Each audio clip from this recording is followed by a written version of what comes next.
একটি শিশু কবিতা লিখে আদালতে যাচ্ছে। ফিলিস্তিনের কবি মাহমুদ দারবিশের সাক্ষাৎকার। আজকে আমরা মাহমুদ দারবিশের সাক্ষাৎকারটি আপনাদের পাঠ করে শোনাব। ঠিক কখন থেকে কবিতা লেখা শুরু করেন? আমার শৈশবে শারীরিকভাবে আমি খুবই দুর্বল ছিলাম, ফলে কোনো ধরনের খেলাধুলায় অংশগ্রহণ করতে পারতাম না। অন্যরা কুস্তি বা ফুটবল খেলতো, কিন্তু আমি সেসব খেলা জানতাম না, তাই ভাষার দিকে ঝুঁকে পড়ি। এটা এই কারণে হয়েছে যে আমি তখন প্রচুর সময় বড়দের সান্নিধ্যে কাটাতাম, আর আমার দাদা প্রায় সময়ই পাড়া প্রতিবেশীদের নিয়ে আরবি প্রাচীন লোকগাথা পাঠ করতেন। সেখানে আমার সমবয়সী আর কেউ থাকতো না, কিন্তু আমি নিয়মিতই উপস্থিত থাকতাম। সেই গাথাগুলো ছিল খুবই চমৎকার, ছন্দবদ্ধ, আর কাহিনীগুলো ছিল রোমান্টিক ও প্রণয়মূলক, যা কোনো প্রেমিক বা কবিকে আলোড়িত করত। আমিও শুনতাম আর ভেতরে ভেতরে দারুণ আন্দোলিত হতাম। এটা কেন হতো আমি বুঝতাম না, কারণ আমি তখনও এই গাথাগুলোর উচ্চাঙ্গীয় ভাষার সঠিক অর্থ উপলব্ধি করতে শিখিনি। তবু সেগুলো আমাকে এটা বুঝতে শেখালো যে আমার সব সংকট আর অপূর্ণতা ভাষার মাধ্যমেই কাটিয়ে ওঠা সম্ভব। সেই সুন্দর অভিজ্ঞতাগুলোই আমাকে ভাষার প্রেমে ফেলল। আমি তখন থেকে একজন কবি হয়ে ওঠার স্বপ্নে বিভোর হয়ে পড়ি। আমি মনে করতাম কবি মাত্রই একজন অতিমানবীয় রহস্যময় মানুষ। মূলত খুব অল্প বয়স থেকে লেখা শুরু করে দিই, কিন্তু কি লিখছি না লিখছি, যা লিখছি তা কিছু হচ্ছে কি না, সেসব বিষয়ে কোনো সচেতনতা ছিল না। আমার মা, বাবা, শিক্ষক সবাই লেখার জন্য উৎসাহ দিতেন। আসলে আমি মুক্তি চেয়েছিলাম, হয়তো খেলাধুলায় মেতে থাকলে সেই কাঙ্ক্ষিত মুক্তি পেতাম না। তারপর কবিতাই হয়ে উঠল আমার একমাত্র যুদ্ধক্ষেত্র, আর ভাষা আমার একমাত্র হাতিয়ার। আমার যখন 12 বছর বয়স, তখন আমি স্কুলের অনুষ্ঠানে একটি স্বরচিত কবিতা পড়েছিলাম। ফলে পরদিন ইসরায়েলি আদালতে আমাকে হাজিরা দিতে হয়েছে। ভাবো তো, 12 বছরের হাফ প্যান্ট পরা এক শিশু কবিতা লিখে আদালতে যাচ্ছে। 7 বছর আগে তৎকালীন শিক্ষামন্ত্রী জুসি জারিদ তখন আপনার কবিতা পাঠ্যপুস্তকে অন্তর্ভুক্ত করতে চাইলেন, যার ফলে কিছু কিছু কবিতার শিল্পমূল্য হ্রাস পাওয়ার আশঙ্কা দেখা দিয়েছিল। এতে আপনার মতামত কী ছিল? আমার কোনো কবিতা পাঠ্যপুস্তকে অন্তর্ভুক্ত হোক, এটা আমার কাছে মোটেও পছন্দনীয় নয়। যেখানে সরকারের কোনো বিশ্বাসই নেই আমার প্রতি, বরং দায়সারা মনোভাব পোষণ করে। আমি তো একবার কৌতুক করে বলেছিলাম, যেখানে ইসরায়েলিদের উদ্ধত গর্ব আছে, সেখানে তারা একজন ফিলিস্তিনি কবির জন্য নিচে নামতে চায় কেন? আরবের কোনো স্কুলে আমার কবিতা পড়ানো হোক, তা আমি চাই না। আসলে পাঠ্যপুস্তকে কোনো কবিতাই পড়ানো হোক, তাই আমি চাই না। কারণ সাধারণত ছাত্ররা সে সাহিত্যকে ঘৃণা করে, যে সাহিত্য তাদেরকে বাধ্য হয়ে পড়তে হয়। আপনার বাসা বাড়ি কোথায় এখন? আসলে আমার কোনো ঘর বাড়ি নেই। এত ঘন ঘন আমি ঘর বাড়ি বদলাই যে একটু গভীরভাবে বলতে হয় আমার কোনো বাসা বাড়ি নেই। বাড়ি আপনি তাকেই বলবেন যেখানে আপনি ঘুমান, খাওয়া দাওয়া করেন, লেখাপড়া করেন। তো সেটা তো যে কোনো জায়গাতেই হতে পারে।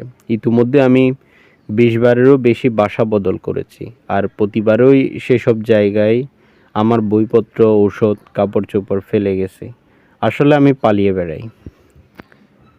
সাইহাম দাউদের সংগ্রহে আপনার কিছু চিঠি ও কয়েকটি কবিতার পাণ্ডুলিপি আছে, যেগুলো আপনি 1973 সনে ফেলে এসেছিলেন। আমি জানতাম না যে সেখানে আর ফিরব না। পরে অবশ্য ফিরে যাওয়ার চেষ্টাও করিনি, কারণ আমি তখন স্বেচ্ছাচারের মতো ঘুরে বেড়াতে পারতাম না। 10 বছরের জন্য আমাকে হাইফা ছেড়ে অন্য কোথাও যাওয়া নিষিদ্ধ করা হয়। 3 বছর আমি ছিলাম পুরোপুরি গৃহবন্দী। তখন আমার কোনো ব্যক্তিগত বাড়ি ছিল না, সুনির্দিষ্টভাবে মাথা গোঁজার ঠাঁই ছিল না। এই জন্যই কি আপনার কোনো পরিবার বলে কিছু নেই, মানে স্ত্রী, সন্তান? আমার বন্ধুরা মাঝে মাঝে আমাকে স্মরণ করিয়ে দেয় যে আমি 2 বার বিয়ে করেছি, কিন্তু একটু গভীর দৃষ্টিতে দেখলে আমার কাছে সেরকম মনে হয় না। আমার কোনো ছেলে মেয়ে নেই, এর জন্য আমার কোনো আফসোসও নেই। থাকলে হয়তো তারা ভালো হতো না, হয়তো বকে যেত।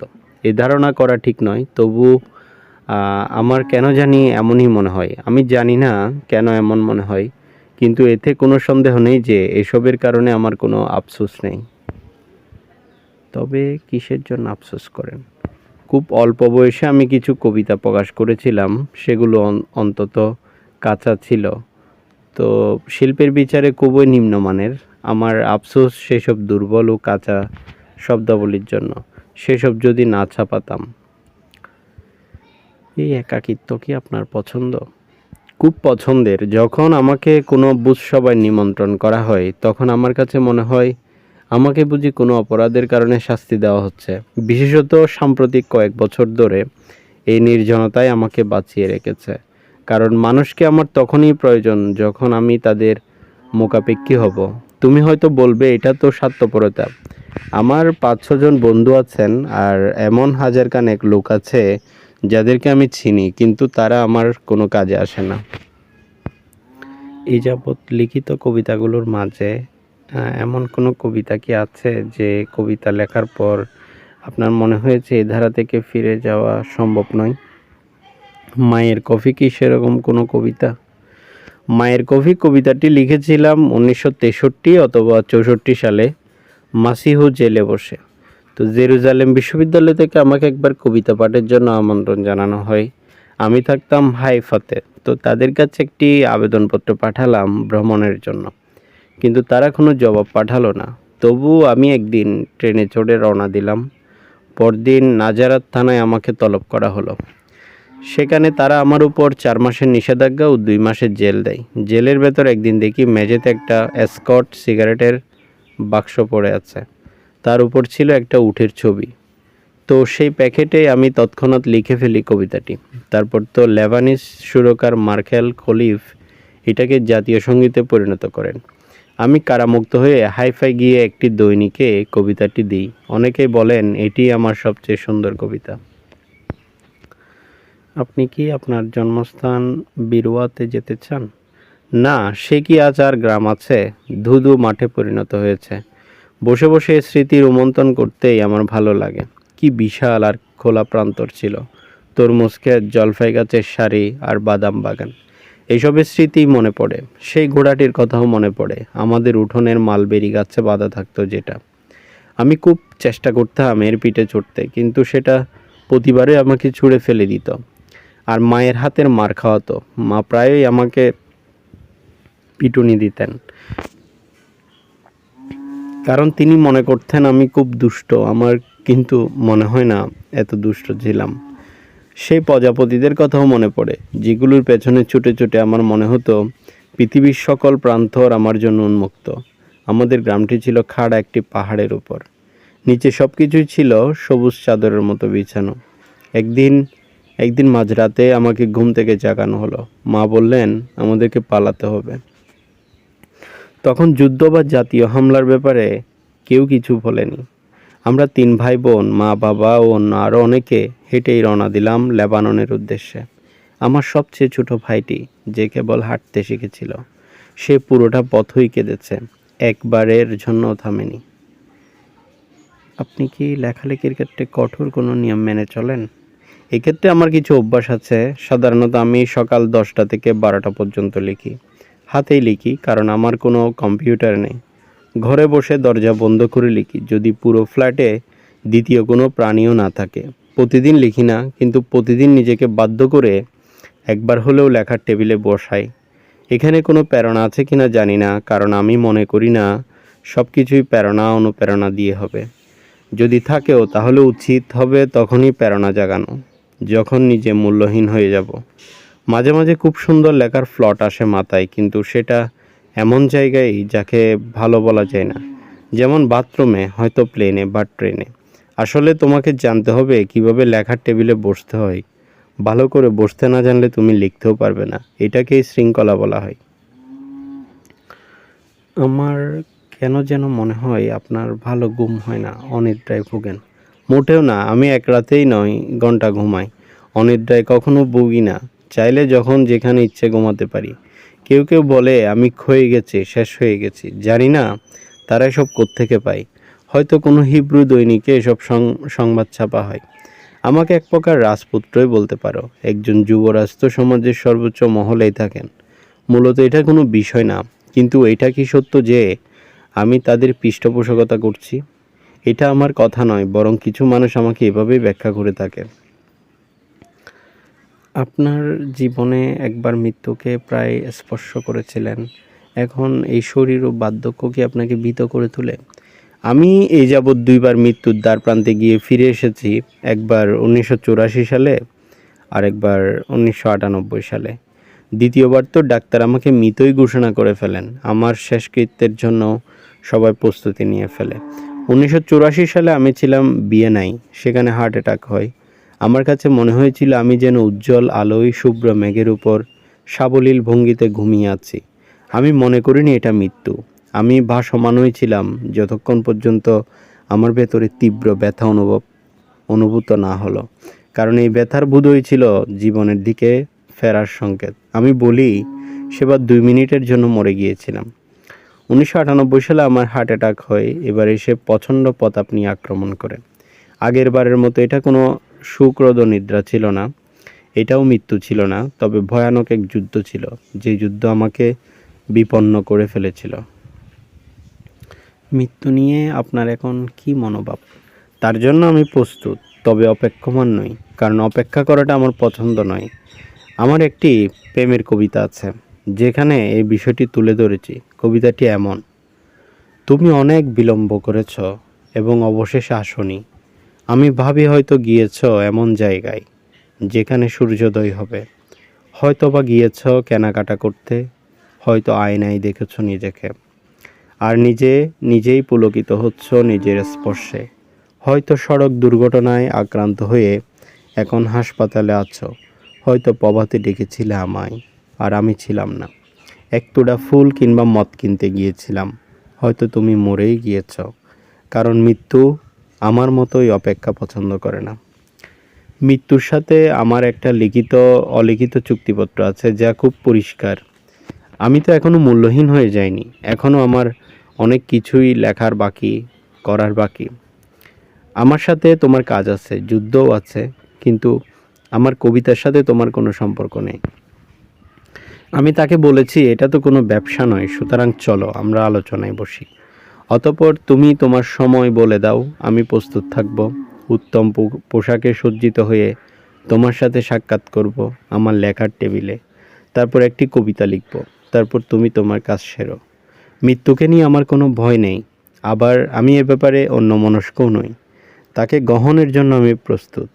তবে সে যখনই আসে, যেন বীরের ভেসে আসে, চোরের মতো চুপি চুপি যেন না আসে। কোনো ধরনের জটিল রোগে আক্রান্ত হয়ে মরতে চাই না। কোন জিনিস আপনাকে কিছুটা সুখ দেয়? ফরাসি ভাষায় একটা প্রবাদ আছে, 50 বছর বয়সের পর যদি তুমি শরীরের কোথাও ব্যথা অনুভব ছাড়াই ঘুম থেকে জাগো, তাহলে মনে করবে তুমি মৃত। প্রত্যহ ভোরে ঘুম থেকে জেগে ওঠাই আমার কাছে আনন্দদায়ক। এক দৃষ্টিতে আমি মনে করি আনন্দ কোনো বস্তুগত আবিষ্কার নয়। আনন্দ হচ্ছে এমন একটি মুহূর্ত যা প্রজাপতির মতো। আমার তখনই খুব আনন্দ হয় যখন কোনো কাজ সম্পন্ন করি। আরও আনন্দময় সময় হলো যখন মানুষ আমার কবিতা পড়ে, এ নিয়ে চিন্তাভাবনা করে এবং আলোচনা সমালোচনা করে। একজন কবি তো পাঠকদের নিয়ে বেঁচে থাকতে চান। আপনি একবার বলেছিলেন কবিতা পরিবর্তনের হাতিয়ার। এ কথা সত্য নয়, কিন্তু আপনি কি এটা অনুভব করেন যে ফিলিস্তিনি জাতীয় মুক্তি সংগ্রামে আপনার অপরিশুদ্ধ ঋণ? আমার কবি জীবনের শুরুতে আমি আমাদের ফিলিস্তিনি পরিচয়ের উপর জোর দিয়েছি। একজন কবি পারেন ভাষা দিয়ে কোনো জাতির পরিচয় চিহ্নিত করতে। হয়তো তিনি একজন মানুষকে অতিমানবীয় ক্ষমতাবান বানাতেও পারেন, যেন সে জীবনযুদ্ধে আরও ধৈর্যশীল ও সংগ্রামী হয়। ফিলিস্তিনিদের আকাশ বাতাস যখন দুঃখের কালো চাদরে ঢেকে যায়, তখন মানুষকে আমার কবিতা পড়তে দেখেছি। আবার বিভিন্ন উৎসব অনুষ্ঠানেও তারা আমার কবিতা পড়ে। সেগুলো হয়তো তাদের শক্তি যোগায়। আমার কিছু কবিতাকে তো সঙ্গীতে রূপান্তর করা হয়েছে। যখন তারা পরাজয়ের গ্লানিতে ভেঙে পড়ে, তখন তারাই তো ক্রমাগত আমাকে ঋণী করে তুলেছে। রামাল্লায় আছেন কত বছর ধরে? প্রায় 5 বছর হবে। নিজের বাড়ি হিসেবে কোথায় বেশি স্বাচ্ছন্দ্য বোধ করেন, রামাল্লা না গালিলি? আমার বাড়ি হচ্ছে গালিলি। আমার ব্যক্তিসত্তার বিকাশও সেখানেই। আমার জ্ঞাতি গোষ্ঠীরাও সব সেখানে। সেই জায়গাটির জন্য আমার মন সবসময় কাঁদে। গালিলির প্রতিটি বৃক্ষ, পাহাড়, রক্তিম সূর্যাস্তের জন্য আমার মন কাঁদে।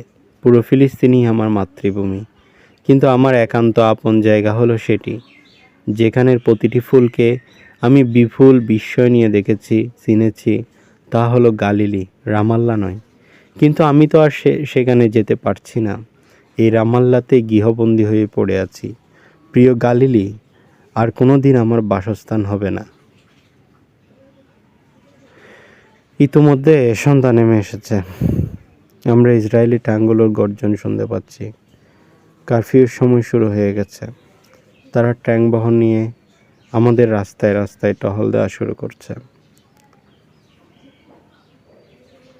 দারবিশ তড়িঘড়ি করে তার বাসার দিকে রওনা হলেন। আমিও আমার বাসার দিকে হাঁটা ধরলাম।